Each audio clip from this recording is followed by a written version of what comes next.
और तीसरा मसला ये है कि किसी ने प्लाट खरीद कर छोड़ दिया, इस नीयत से खरीदा कि मैं इसको बेचूंगा, तो 1 साल उस पर गुजर गया, प्लाट खरीदे हुए 1 साल हो गया, तो अब ये माले तिजारत है, उस पर ज़कात वाजिब है। वो प्लाट अगर 10 साल 15 साल तक रहा तो हर साल उस आदमी को ज़कात देना होगा।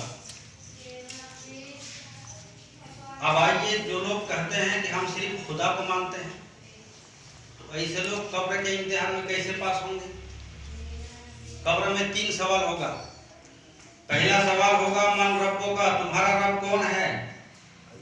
तो जो कहता है कि मैं अल्लाह को सिर्फ मानता हूं, तो उसको जवाब अगर दे दिया कि मेरा रब अल्लाह है, तो क्या पास होगा? नहीं पास होगा, क्योंकि अभी वो टेस्टिंग ग्राउंड में है।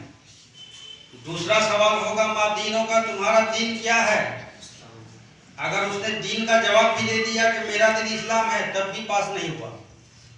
तो जो लोग कहते हैं कि हम सिर्फ खुदा को मानते हैं, तो कहाँ पास हुआ? अभी तो तीसरा सवाल जो जरूरी और लाजिमी है वो तो बाकी है। तीसरा सवाल क्या होगा? मा कुंता तकुलो फी हक़्क़ि हाज़र रजुल, इस मर्द के बारे में तुम क्या कहते थे?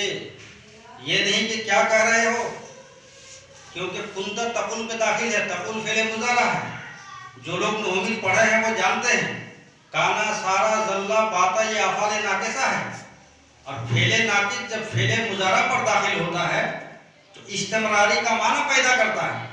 तो अब इसका तर्जुमा ये होगा कि तुम नबी के बारे में क्या कहते थे? तो जो लोग दुनिया में जैसा कहता था वैसा वहां भी कहेगा। कुछ लोग दुनिया में बड़े भाई कहते हैं रसूल को, कुछ लोग अपनी तरफ बशर कहते हैं, तो वहां भी कहेगा। और जब कहेगा तो फरिश्ते ठोकेंगे।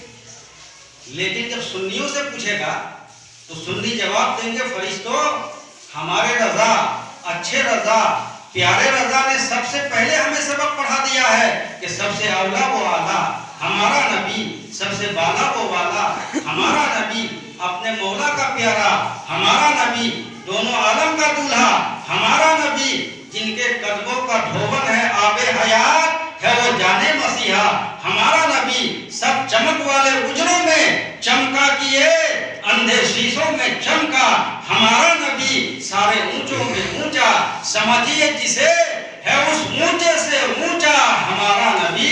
वाहिर दावाना अनिल हम्दुलिल्लाहि रब्बिल आलमीन। अस्सलामु अलैकुम।